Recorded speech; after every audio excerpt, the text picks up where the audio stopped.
कहते हैं मुनियों, वही भगवान समय समय पर अवतार लेकर के विविध लीलाएं करते हैं।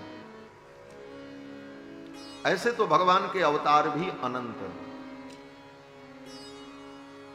क्योंकि भगवान का सब कुछ अनंत है, तो अवतार भी अनंत। एक एक अवतार अनंत है। रामावतार कई बार भगवान का हुआ? बोले अनंत बार। कृष्णावतार भगवान का कई बार हुआ? बोले अनंत बार। क्यों? बोले हर कल्प में भगवान का अवतार होता है। हर कल्प के द्वापर युग में भगवान कृष्ण का अवतार। तो कितने कल्प बीत गए? बोले ये सृष्टि अनादिकाल से, अनंत काल से, इसका कोई पता ही नहीं है कब से सृष्टि। जब ये सृष्टि नहीं थी उसके पहले, बोले उसके पहले प्रलय हुआ। जब प्रलय हुआ उसके पहले, बोले उसके पहले जो सृष्टि थी उसी का प्रलय हुआ था। बोले वो सृष्टि जब हुई थी उसके पहले, बोले उसके पहले भी प्रलय था, तो फिर उसके पहले भी कोई सृष्टि थी। बोले कब से है? बोले पता ही नहीं, अनादि। तो अनादिकाल से अनंत अनंत, ये अनंत के आगे हमारे पास कोई शब्द ही नहीं है, क्या बोले? यही कहना पड़ेगा अनंत, जिसका कोई अंत नहीं। अनंत अनंत कल्प बीत गए, अनंत अनंत ब्रह्मा पैदा हुए, अनंत अनंत ब्रह्मा ने अनंत अनंत बार सृष्टि की, और उन अनंत अनंत सृष्टियों के अनंत अनंत कल्पों में अनंत अनंत बार हो चुका है, और अभी अनंत बार होता रहेगा। तो भगवान के एक एक अवतार भी अनंत है, एक दो बार नहीं। और भगवान की तो बात छोड़ो, भगवान तो अनंत है ही है। अरे हम आप यहां बैठे हैं, हमारा आपका कितना जन्म हुआ किसी को पता है? अनंत बार। क्यों? बोले जैसे आज जन्म हुआ है, इसके पहले भी जन्म हुआ होगा, और जब जन्म हुआ होगा तो मरे रहे होंगे, फिर कहीं पैदा हुए, फिर जन्म लिए, फिर पैदा हुए। बोले कब से चल रहा है? बोले जब से ये सृष्टि है अनंत काल से, तब से ऐसे ही संसार में हम आप भी पैदा हो रहे, मर रहे। अब मुक्त हो जाए तो अलग बात है, फिर झंझट खत्म हो जाएगी, लेकिन ये जन्म कर्म अनंत जन्मों से चल रहा है। तो जब हमारा आपका अनंत बार अवतार हो गया इस दुनिया में, पता ही नहीं है कितने बार पैदा हुए होंगे इस दुनिया में हम आप, तो भगवान की तो बात ही क्या है। तो भगवान के अवतार अनंत हैं, लेकिन उन अवतारों में जो प्रमुख अवतार हैं, उन अवतारों की चर्चा यहां पर वेद व्यास जी करते हैं। वेद व्यास जी कहते हैं भगवान का प्रथम अवतार सनकादिकों के रूप में हुआ। ये प्रथम द्वितीय तृतीय जो क्रम बता रहे हैं, यह क्रम भी केवल समझने के लिए, ये बहुत तर्कसंगत क्रम भी नहीं है। क्यों? बोले भगवान के अवतार में क्रम का निर्धारण भी करना बड़ा कठिन है। कौन अवतार पहले हुआ, कौन बाद में हुआ? बोले सभी अवतार पहले हुए और सभी अवतार बाद में हुए। कैसे? बोले रामावतार त्रेता युग में हुआ, और फिर द्वापर में कृष्णावतार हुआ। तो पहले कौन? बोले पहले रामावतार, फिर कृष्णावतार। एक व्यक्ति ने कहा नहीं नहीं, कृष्णावतार पहले हुआ। बोले क्यों? बोले त्रेता में जब रामावतार हुआ था, उसके पहले कल्प में जब द्वापर था तब कृष्णावतार हुआ था, तो कृष्णावतार तो पहले हुआ। बोले तो फिर रामावतार वाले ने कहा कि नहीं नहीं, उसके पहले त्रेता में रामावतार हुआ था, तो रामावतार पहले होगा। इसको आप ऐसे समझो कि जैसे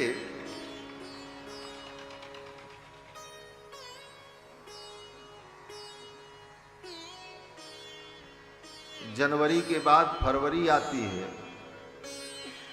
तो जनवरी के बाद फरवरी आती है। किसी व्यक्ति ने कहा नहीं, फरवरी के बाद जनवरी आती है। उसकी भी बात आंशिक रूप से सत्य है। क्यों? बोले फरवरी के बाद फिर मार्च, अप्रैल, मई, जून, जुलाई, अगस्त, सितंबर, अक्टूबर, नवंबर, दिसंबर जब खत्म होगा तो फिर जनवरी आएगी कि नहीं आएगी? आएगी। उसकी भी बात सत्य है, आंशिक सत्य है, और व्यवहारिक तर्कसंगत भी है।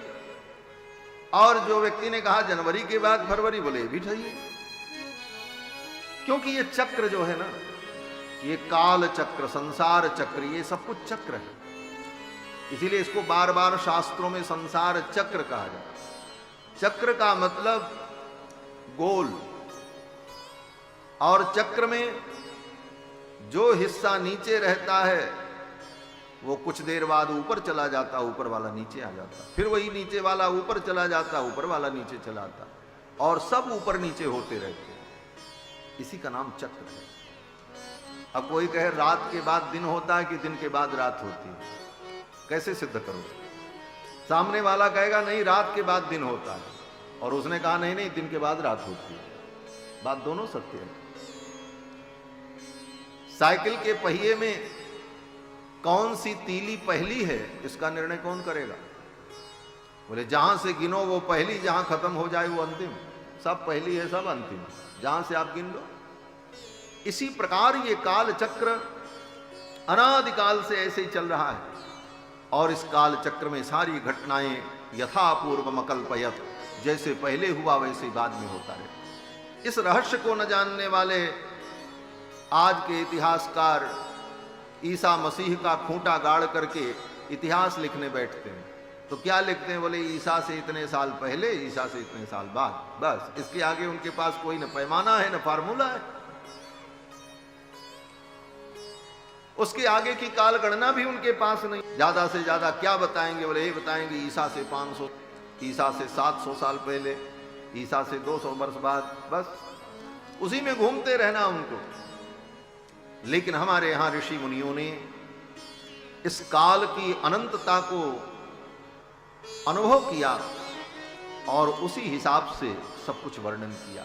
सब कुछ अनंत है, सब कुछ अनादि है, और सब यथापूर्व मकल्पयत, पिछले कल्प में जैसे था उसी प्रकार इस कल्प में भी सब कुछ वैसा ही, और ऐसे ही सृष्टि चलती रहती है। तो भगवान के अनेक अवतारों में कौन अवतार पहले कौन बाद में, इसका क्रम केवल समझने के लिए कहा जाता है।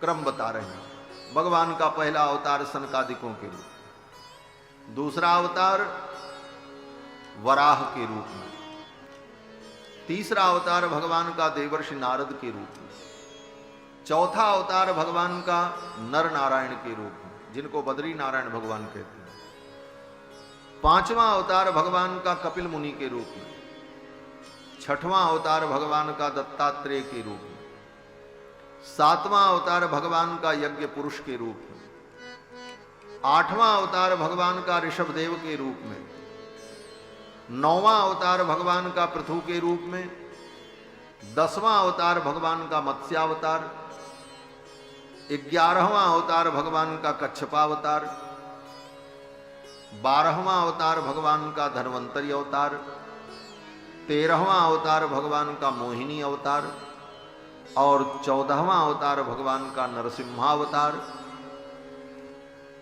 और 15वां अवतार भगवान का वामनावतार, और 16वां अवतार श्री परशुराम जी महाराज के रूप में, और 17वां अवतार भगवान का वेद व्यास के रूप में, और 18वां अवतार भगवान का अयोध्या में हुआ श्री राम रूप में। नरदेवत्वमापन्न सुरकार्य चिकीर्षया, भगवान का 18वां अवतार अयोध्या में श्री रघुनंदन के रूप में हुआ। ये भगवान का 18वां अवतार अयोध्या में राम रूप में हुआ। नरदेवत्वमापन्न सुरकार्य चिकीर्षया। और भगवान का 19वां अवतार श्री बलराम जी के रूप में हुआ। 20वां अवतार भगवान का कृष्ण भगवान के रूप में हुआ मथुरा में। और भगवान का 21वां अवतार बुद्धावतार, बुद्ध भगवान। बुद्ध भगवान भी भगवान नारायण के अवतार में 21वें अवतार हैं, लेकिन बुद्ध भगवान की पूजा किसी भी सनातन धर्मी के घर में नहीं होती। कारण बोले बुद्धावतार का प्रयोजन आसुरी प्रकृति के प्राणियों को व्यामोहित करने के लिए हुआ। इन रहस्यों को जानना चाहिए, कथा तो आप जानते ही। जैसे रामावतार रावण के वध के लिए हुआ, कृष्णावतार बोले कंसादि असुरों के संहार के लिए, और महाभारत युद्ध के माध्यम से पृथ्वी के भार को कम करने के लिए भगवान का अवतार। मत्स्यावतार मनु जी की रक्षा के लिए, कच्छपावतार मंदराचल पर्वत को अपनी पीठ पर धारण करने के लिए, अलग अलग कार्यों के लिए भगवान का अवतार हुआ। तो बुद्धावतार भगवान का क्यों हुआ, यह भी प्रश्न है। बुद्ध भगवान क्यों प्रकट हुए? तो वेद व्यास जी कहते हैं बुद्ध भगवान के अवतार का प्रयोजन है ततः कलौ संप्रवृत्ते सम्मोहाय सुरद्विषाम। ततः प्रवृत्ते कलौ, ततः कलौ प्रवृत्ते, कलयुग के प्रारंभ हो जाने पर, कलयुग शुरू हो चुका था, यह अवतार कलयुग में हुआ है। और इसी कलयुग में आज से 2500 वर्ष पूर्व, और जब वेद व्यास जी ने भागवत लिखा उस समय बुद्ध भगवान का अवतार नहीं हुआ था, भविष्यवाणी है, क्योंकि भविष्य में होगा, इसलिए वेद व्यास जी लिखते हैं ततः कलौ संप्रवृत्ते, कलयुग के प्रारंभ हो जाने पर सम्मोहाय सुरद्विषाम, देवताओं से द्वेष करने वाले जो असुर हैं, सुरद्विषः, देवताओं से द्वेष करने वाले जो असुर और आसुरी प्रकृति के मनुष्य, उनको सम्मोह में डालने के लिए, उनको मोहित करने के लिए, उनको भटकाने के लिए बुद्धो नामना जनसुतः कीकटेषु भविष्यति, ये भविष्यवाणी कर रहे हैं वेद व्यास। कीकट देश में बुद्ध भगवान का अवतार होगा, बुद्धो नामना जनसुतः।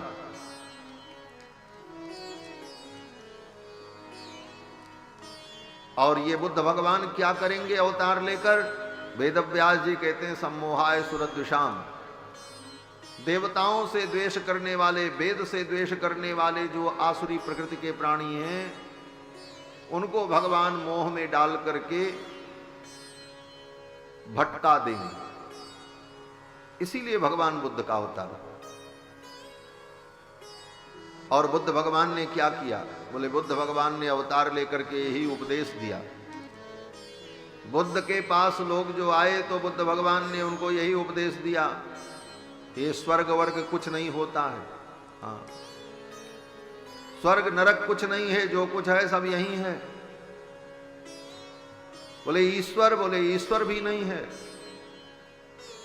आत्मा, बोले आत्मा भी केवल ज्ञान मात्र है,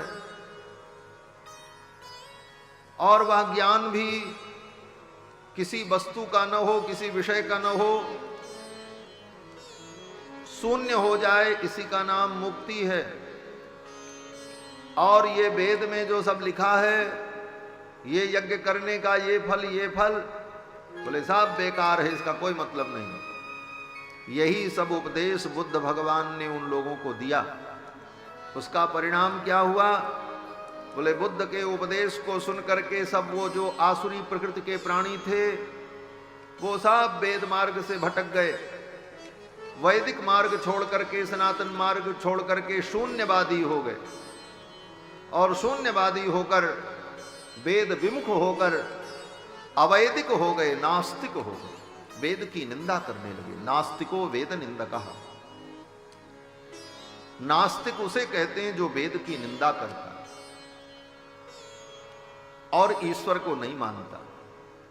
बुद्ध भगवान ने ये सब इसीलिए किया कि ये दुष्ट प्राणी, ये तमोगुणी प्राणी अगर वैदिक मार्ग में रहेंगे तो वैदिक मार्ग के द्वारा, वेदों के द्वारा शक्ति अर्जित करके ये धर्म का मूलोच्छेद करने लग जाएंगे। इसलिए इनको वैदिक मार्ग से दूर कर दिया जाए इसीलिए भगवान बुद्ध ने ऐसा उपदेश दिया कि वे आसुरी प्रकृति के जो प्राणी थे वे मोहित हो गए बुद्ध भगवान के उपदेश में, और भगवान उनको मोहित करके भटका देते। ये भगवान की लीला है। वेद व्यास जी कहते हैं, बुद्धो नामना जनसुतः कीकटेषु भविष्यति ततः कलौ संप्रवृत्ते सम्मोहाय सुरद्विषाम। ये भगवान का बुद्धावतार। और आगे कलयुग के अंत में भगवान का अवतार होगा कल की अवतार। जब कलयुग अपनी चरम सीमा पर पहुंच जाएगा,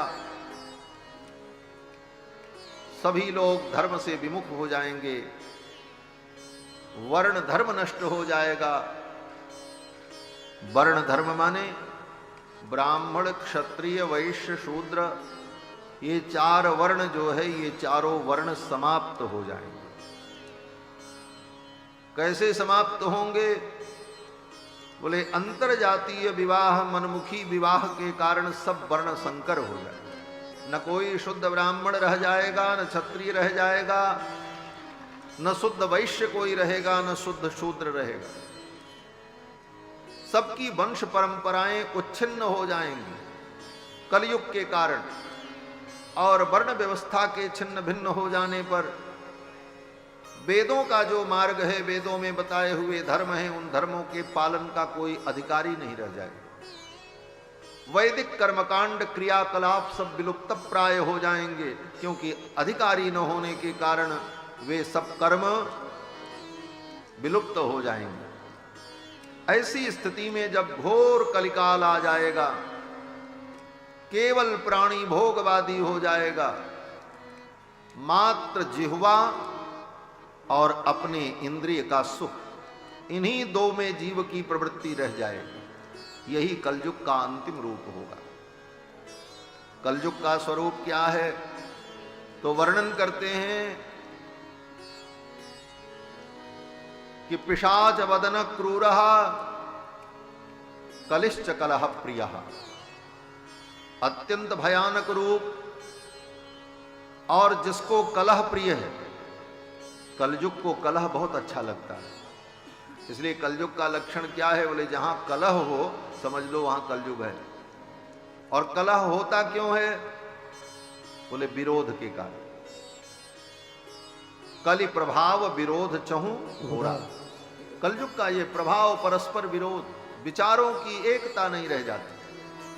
बाप बेटे का विरोध, भाई भाई का विरोध, गुरु चेला का विरोध, पति पत्नी का विरोध, पड़ोसी पड़ोसी का विरोध, सब जगह विरोधाभास। यही कलयुग का स्वरूप है। कलि प्रभाव विरोध चहु घोरा। ऐसी स्थिति में जब कलयुग में सब कलह से युक्त हो जाएंगे, कलिश्च कलह प्रियः, सबको कलह अच्छा लगेगा। कलह के अलावा कुछ रह ही नहीं जाए दुनिया। अभी तो थोड़ी शांति, कलह तो आज भी है, लेकिन कलह के बाद थोड़ी शांति रहती है। लेकिन जब केवल कलह ही कलह दिखाई पड़ेगा, और मानव की स्थिति क्या होगी? बोले मानव पशु से भी बदतर हो जाएगा। पशु कम से कम भूख लगने पर भोजन करता है, और वर्ष में समय आने पर वो भोग क्रिया के द्वारा अपनी संतति को आगे बढ़ाता है। उसके अंदर भी एक नियम है, उस नियम के तहत वो चलता है। लेकिन मानव सारे नियमों को तोड़कर स्वतंत्रता के नाम पर उच्छृंखलता को जब वह आश्रय देने लगेगा, ऐसी स्थिति जब उत्पन्न होगी तो मानव समाज पिशाच बन जाएगा, एक दूसरे के भक्षक बन जाएंगे। आज भी पिशाचों की कमी नहीं है महाराज। इसी धरती पर इतने पिशाच हैं जो यही कहते हैं सबको मार डालो, हम ही केवल रहें दुनिया में और कोई न रहे। हम आप चिल्लाते रहते हैं सर्वे भवन्तु सुखिनः, वो कहते हैं सर्वे भवन्तु सुखिनः नहीं, केवल हम सुखिनः रहें, बस हम सुखी रहें, बाकी कोई न सुखी रहो। सनातन धर्म तो कहता सर्वे भवन्तु सुखिनः सर्वे सन्तु निरामयाः, लेकिन वो पिशाच, वो राक्षस, ये धरती के यही सब राक्षस है महाराज। सबको मार दो, कोई न रहे, हम केवल रहें, हम जो कहें वही सही। तो ऐसी स्थिति जब उत्पन्न हो जाएगी, सभी प्राणी पिशाचमय हो जाएंगे, तो उनके जीवन में न जीभ पर नियंत्रण होगा, न अपने जननेंद्रिय पर नियंत्रण होगा। खाना और ऐन्द्रिक भोग, काम भोग, मैथुनादि, इसी में केवल जीव की प्रवृत्ति रह जाएगी। सारा सुख केवल दो चीजों में व्यक्ति को दिखाई पड़ने लग जाएगा, खाओ और भोग करो। और वह स्थिति इतनी भयानक होगी कि वो बाएं हाथ से अपनी जीभ को पकड़ेगा, फिर भी जीभ मानेगी नहीं, जीभ कहेगी अभी और कुछ खाएं। जीभ का भी नियंत्रण समाप्त हो जाएगा, जीभ को हाथ से पकड़ करके रोकना पड़ेगा। और यही स्थिति जननेंद्रिय के साथ होगी।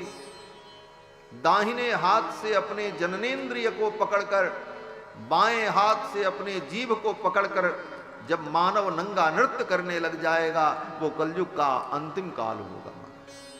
पिशाच वदन क्रूर कलिश्च कलह प्रिय वाम हस्ते धृत शिष्णो दक्षे जिह्वा च नृत्यति।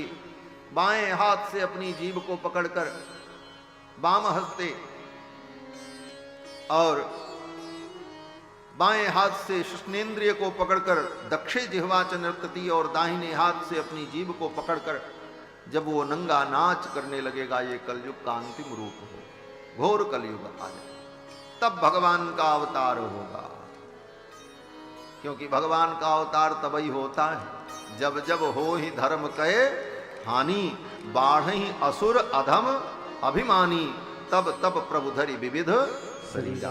यदा यदा ही धर्मस्य ग्लानिर्भवति भारत, अभ्युत्थानम धर्मस्य तदात्मानं सृजाम्यहम्। तब भगवान कल्कि का अवतार होगा। और कहां पर होगा? मुरादाबाद जनपद में संभल नाम के ग्राम में विष्णु यश नाम के ब्राह्मण के कुल में भगवान का अवतार होगा, और भगवान का नाम कल्कि होगा। भगवान के जितने अवतार होते हैं सब भारतवर्ष में ही होते हैं। भगवान भी भारतवर्ष में ही अवतार लेना चाहते हैं। ये भारत भूमि भगवान को अत्यंत प्रिय है। और भारत में भी उत्तर भारत, ये उत्तर भारत में ही भगवान का अवतार होता है। दक्षिण में भगवान के भक्तों का अवतार तो होता है, लेकिन भगवान का अवतार तो उत्तर में ही होता है। तब संभल ग्राम में भगवान का अवतार होगा, और कल्कि नारायण भगवान पुनः धर्म की स्थापना करेंगे।